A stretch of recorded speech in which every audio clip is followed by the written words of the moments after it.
Hello guys, பெரிய கேப்புக்கு அப்புறம் ஒரு ப்ரௌனி ஆஃபரோடு வந்திருக்கேன்.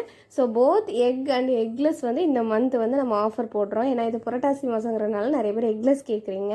ஸோ ப்ரௌனி வந்து பார்த்தீங்கன்னா என்ன ஃப்ளேவர் ப்ரௌனி நீங்கள் கேட்டாலும் 1/2 kg 500 ருபீஸ்க்கு வித்தவுட் ஷிப்பிங் சார்ஜ் வந்து நான் உங்களுக்கு கொரியர் பண்ணுறேன். அதுதான் நம்மளோட ஆஃபர் ப்ரைஸ். ஏன்னா நம்ம ட்ரிபிள் சாக்லேட் ப்ரௌனி அப்படின்னா 600 ரேஞ்சில் இருக்கும். ஸோ அதெல்லாம் இல்லாமல் எல்லா ப்ரௌனிஸும் நிறைய சாக்லேட் போட்டாலும் சரி, நிறைய நட்ஸ் போட்டாலும் சரி, எல்லா ப்ரௌனிஸும் 500 ருபீஸ் மட்டும்தான். சூப்பரான ஆஃபர் இது. ஸோ இதோட டிஸ்பேட்ச் வந்து பார்த்தீங்கன்னா நம்ம தேர்ஸ்டே பண்ணுறோம். உங்களுக்கு ஃப்ரைடே அண்ட் சாட்டர்டேயில் உங்கள் கையில் இந்த ப்ரௌனி கிடச்சிரும். ஸோ மறக்காமல் ஸ்க்ரீனில் தெரிகிற நம்பருக்கு உடனே ஆர்டர் ப்ளேஸ் பண்ணி கன்ஃபார்ம் பண்ணிக்கோங்க. யம்மியான ப்ரௌனியை டேஸ்ட் பண்ணி பாருங்கள். ப்ரௌனி பீசஸ் மட்டும் இல்லாமல் ப்ரௌனி கேக்ஸுக்குமே ஆஃபர் தாங்க. அதுக்கு நீங்கள் 550 கொடுத்தா போதும். உங்களுக்கு பர்த்டே கேக் மாதிரி இந்த மாதிரி டெக்கரேட் பண்ணி உங்களுக்கு வந்து கொரியர் பண்ணிடுவோம். மறக்காமல்